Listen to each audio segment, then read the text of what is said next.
Hi, Dr. Shapiro. How are you? Hello, Sophia. So nice to see you. So, Dr. Sofia Shapiro was featured in one of our past videos on how diabetics should manage their blood sugar while consuming alcohol, and we can link that video below for people who want to watch that. And I'm so happy to have her back on Universally Read, so thank you so much for being here. It's my pleasure to be here. Thank you for inviting me. Of course. Just a reminder, this is a part two of an interview I did with Summer on how diabetics should prepare for college, but just from a doctor's perspective. So, the first question is, what advice do you normally give diabetics and diabetic parents before their children or the diabetic themselves leave for college? So that's an excellent question. And usually I dedicate a whole visit before a student embarks to college. And I tell them ahead of time, 6 months before, I say, you know what, we need a special visit to discuss all these important topics. It's a major transition for the student, for the family, and so many topics to cover, right?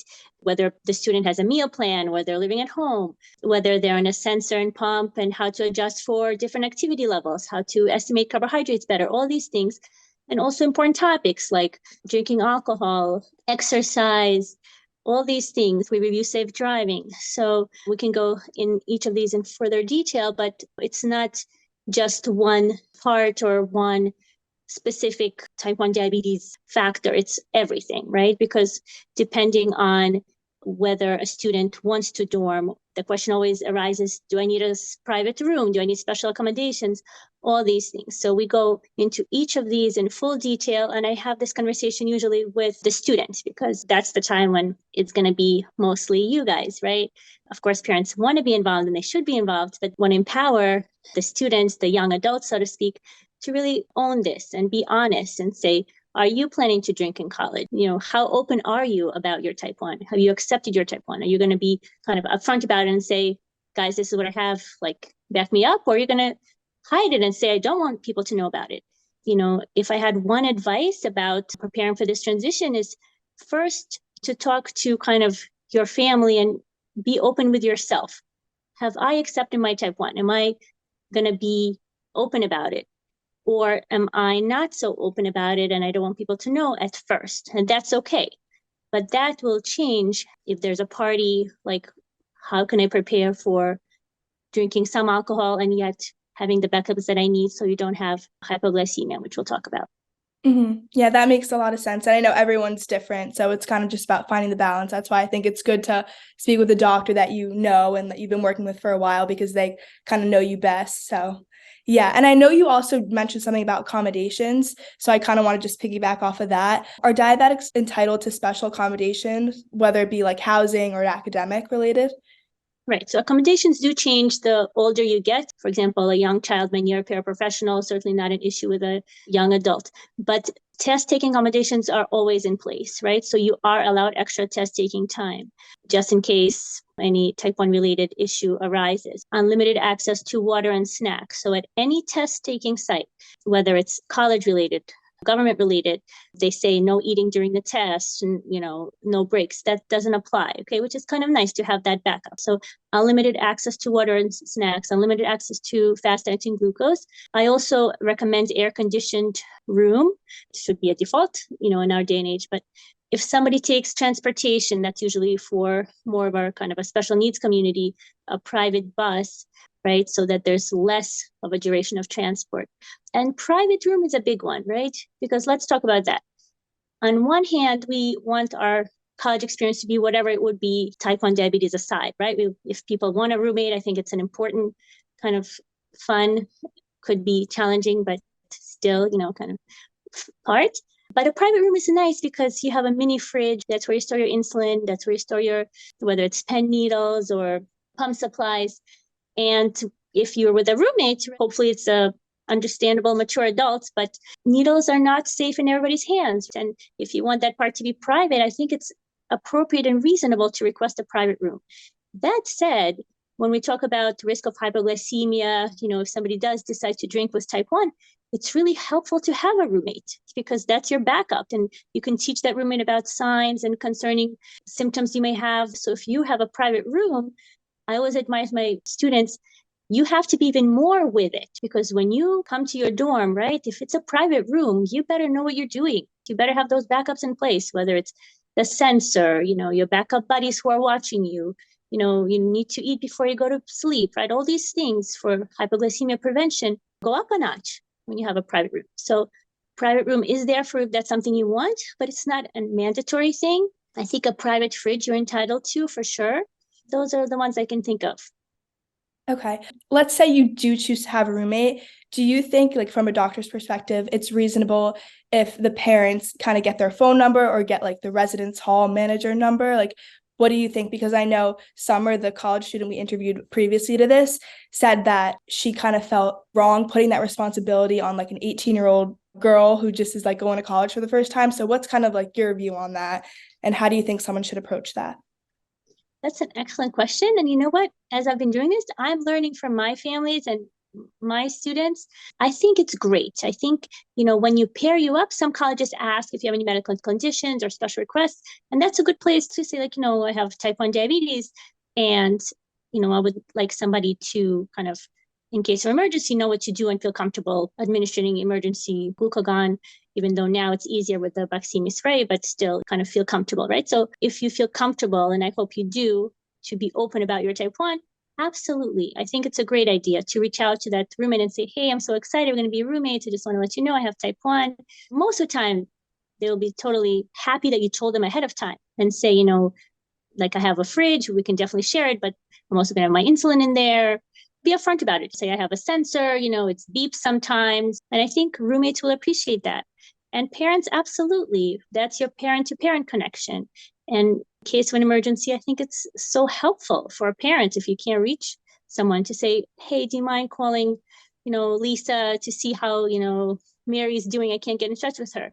For a parent, what an amazing kind of reassuring safety net, right? To have that other way to reach you. Mm-hmm.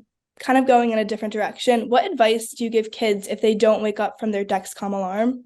Another excellent question. So there's something called alarm fatigue, which we see more and more as you guys get older, right? In the beginning, we were so overzealous with the diagnosis, and we, like, anytime you're over 200, we were really zealous with correction. And then we realized alarms are there to help, but sometimes when they're too often and you're not going to change so much and you just want to sleep, you kind of either change your alarms or quiet your alarms, and then you can run into a problem, because when there's a real problem, whether severe hyperglycemia that needs, maybe there's a side issue, or the opposite, if you're dropping at night, it's important to have that alarm. So my recommendation would be to first set your alarms realistically. If you're an older person, right, not a young child, because the hypoglycemia threshold varies a little bit when you're younger. When you're older, right, if you're 85 at night, if you're 80, if you're 75, you may not want it to alarm because you want to sleep, but you may want it to alarm if it's below 70 or dropping fast. So set it realistically for day and night. It may be different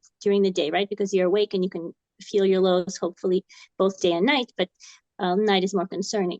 And the same for the highs. If you notice that you're running high at night, like 200 and 250s, you can look back and say, I've been running high, maybe I should give myself more bolus before my bedtime. But at night, if you're 250, it's not such a big deal. You can sleep through that. So I would liberate my alarms a little bit at night. Like, instead of 200 or 250, I would maybe make it 275, 280, so that if there is an infusion issue or something, you're sick, and even if you're on multiple daily injections, if something's not right, the last, long-acting insulin didn't go in, certainly 300, I think, is high enough to alarm. And I think it even is more important if you're on a pump, because there's no long-acting insulin on the pump. So when you sleep, if the infusion set kinked, or there's occlusion in the tubing, or if it's a pod, the pod came off, right?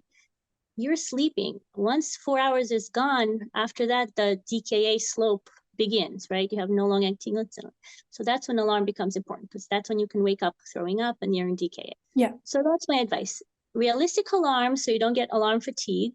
And I also really recommend the sensor. Let's talk about that.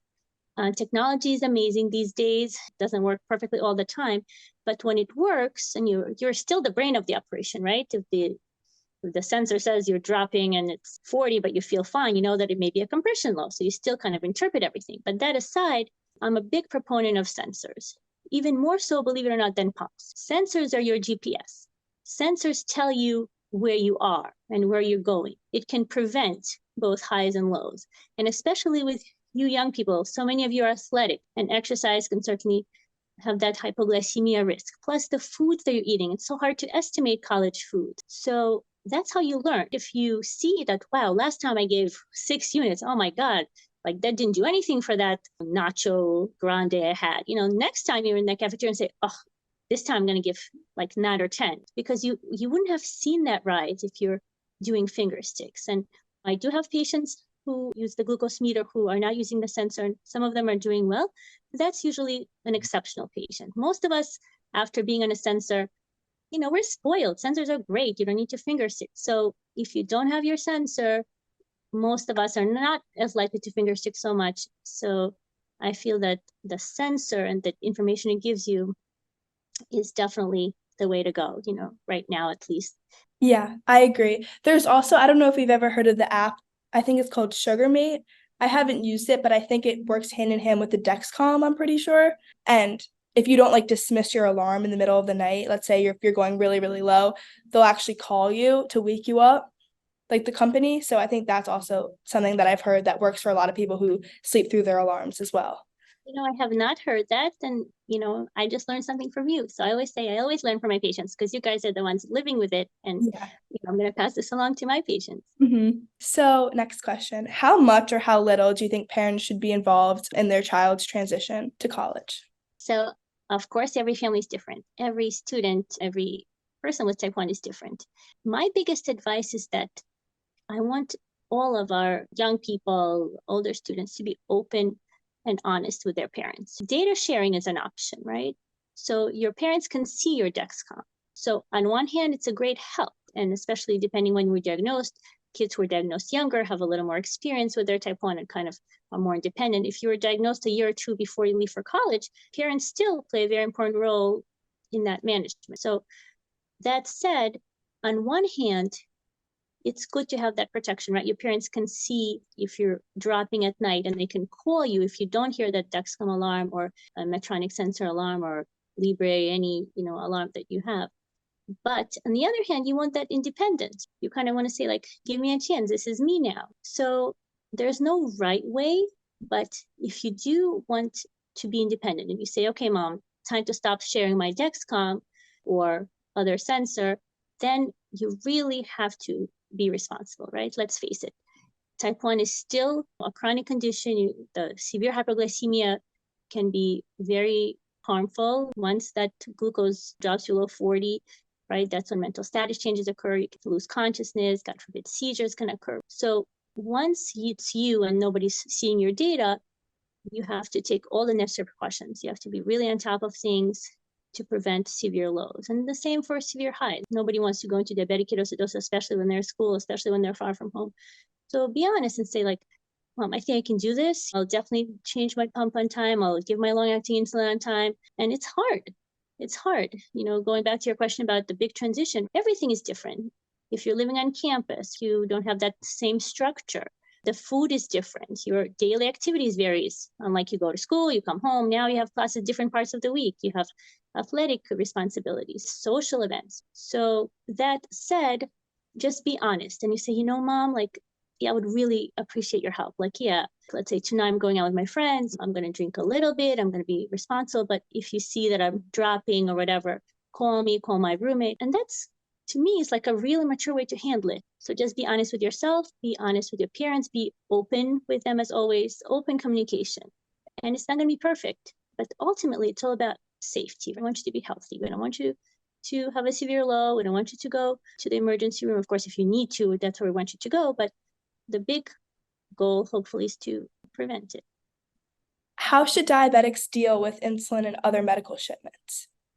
This is what I recommend. In the beginning, especially if you're not overseas or something, most of our families still kind of, everything gets delivered to home. We always encourage you to have more, right? So let's talk about that. So you're on your own now. So it's your responsibility to make sure you have enough supplies, to make sure enough insulin. You don't know how many times it's a Friday afternoon at 4:00 and, oh my gosh, Dr. Shapiro, I'm on my last sensor. And okay, no problem. I'm putting the prescription. oh, we need a prior authorization, So things like that, right? Unfortunately, insurance companies are not very kind and sensitive institutions. They don't want to pay for anything. They deny a lot of things. And there's only so much I, as a doctor, and my staff can do, right? We don't have like special connections in insurance, like, hey, Valerie, you can like push this one in for me. Like, we don't have that, right? It takes time.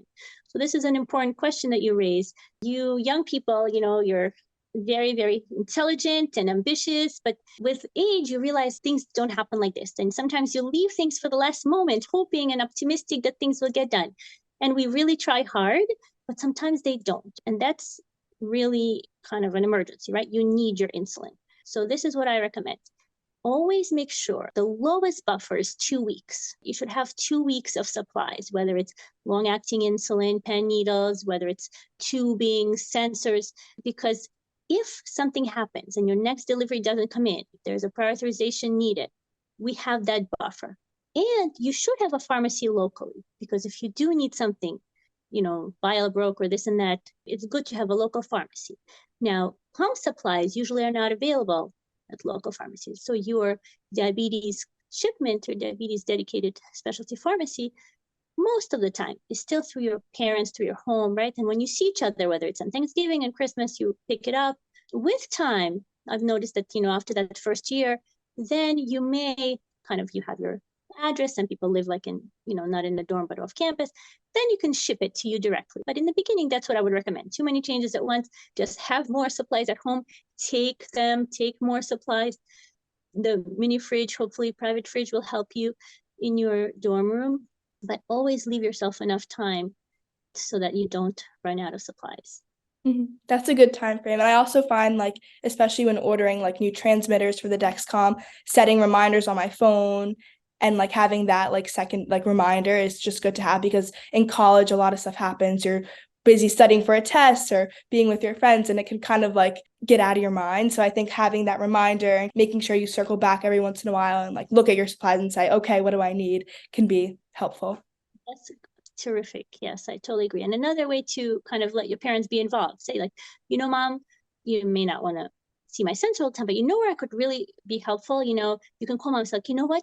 My shipment didn't come in. Can you help me with that? Just be honest. Don't wait till the last minute, or you're going to be, oh, my mom is going to be so upset. I'm on my last sensor and I laid it to the last minute. It's better to be open, say like, Mom, I messed up. I'm in my last sensor. I need your help, right? And because ultimately we don't want you to be without. Sure, we can switch to multiple daily injections if we need to, but ultimately we don't want you to be stuck. So try to plan ahead. I think the notifications and alarms on your phone are great. And that's where your parents could really help you, to be on the phone with that insurance company, even with the doctors often say, shipment didn't come in. What do we need? Why is it not approved? Because unfortunately it's, an existent part of our day-to-day, right? Yeah. So kind of like the golden rule or whatever is to like prevent your plan B, which would be like injections and like Lantus and all of that, before it actually happens. So yeah. Right. But I do think it's important to have those things. Definitely have the pens just in case. And that's something we can also put into your local pharmacy, right? Generally speaking, how are diabetics' A1Cs impacted when they go to college? What trend do you normally see as a doctor? I see a higher trend. That's always been the case, but I must say less so than before these new technologies. And many explanations for this, some of which I think are kind of self-evident. Let's face it, when you're home, your parents, as much as you think it's all you doing things, like they're there for you. They will annoy you and be like, hey, why are we high? What are we doing? Did you bolus? Did you correct? Right? They're on top of you. And you kind of feel like that little part of that protection. And then you have your day-to-day routine, right? You're in school, you're from school, the week is kind of set. And you know your carbs, you know what your mom makes, you know how much carbs that is. So all that is going to change. So you're by yourself, you're so busy with school, meeting new friends. Type 1 kind of moves on your priority list. So that's another reason why we're not so focused. Number 2, the meals. The food is different, whether you're in a meal plan in the cafeteria or on your own. Different carbs, foods you've never had before. A lot of these things have brown sugar, which raise the carbs significantly. A lot of these have fat-laden foods, which make that postprandial peak last longer. Interestingly, these technologies we have now, many of them auto adjust basal delivery, which helps with that. And the older pumps, that's when we need like the square bolus or the extended bolus for those fatty meals, right? But all those things kind of we need to now kind of take into consideration. The schedule, different classes on different days, the athletic program so many of you guys are in now, and all those things we always teach about hypoglycemia risk, right? During exercise, after exercise, to think of that, to bolus less if you're going to exercise after. So I think it's just a big picture is that it's all you now. Let's face it, you may not be as zealous as you were when you knew your mom was going to be upset if you weren't. So it's an adjustment. And I think it's fine to kind of own it and say, it's hard and it's not going to be perfect. But over time, even as the new schedule kind of settles, that's when you look back and say, I've been running high. Like, what am I going to do, right?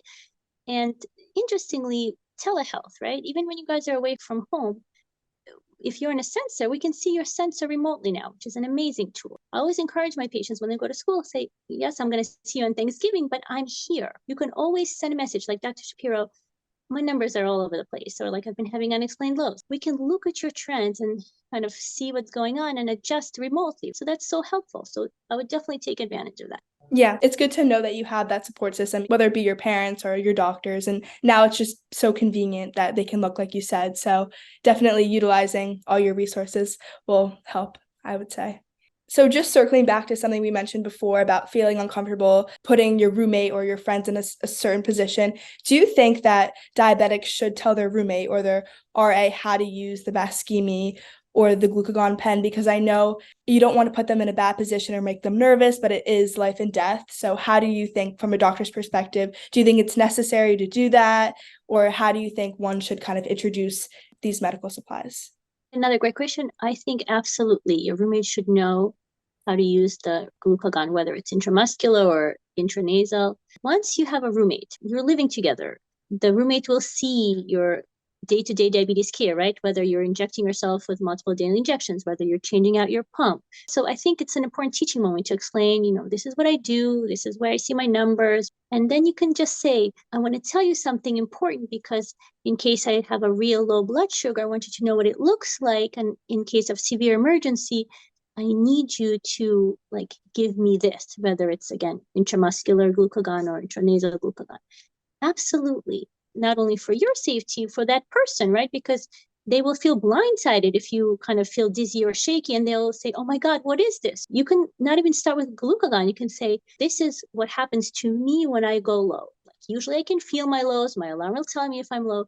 But if you see me looking pale, if you see me shaking, if you see that I'm passed out, that probably means that I'm low. I'm a big proponent of glucose gel because glucose gel is non-invasive. You can put it inside the cheeks, inside your mouth, just not in the back of the throat. You can do it yourself, but if you feel like, I'm already out of it, please help me. This is where it is. Show her where it is. And I think now that we have the intranasal glucagon, the Baqsimi, I think that's much easier for anyone, even if it's a registered nurse or a person not in the medical field, right? Because let's face it, when you're that panicked, when you see someone, whether it's your roommate, your friend, unconscious or losing, consciousness or altered mental status, and they can't drink that juice, can't take the glucose tablet, your only options are the gel.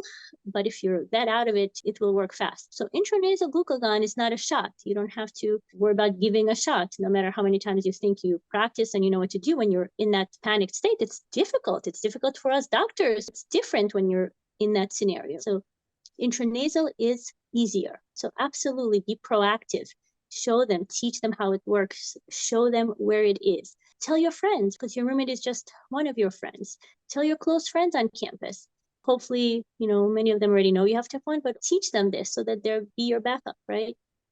And also obviously dialing 911 to make sure to emphasize that because there's only so much they can do. It's better to get someone there. Yeah. Absolutely, that's a given.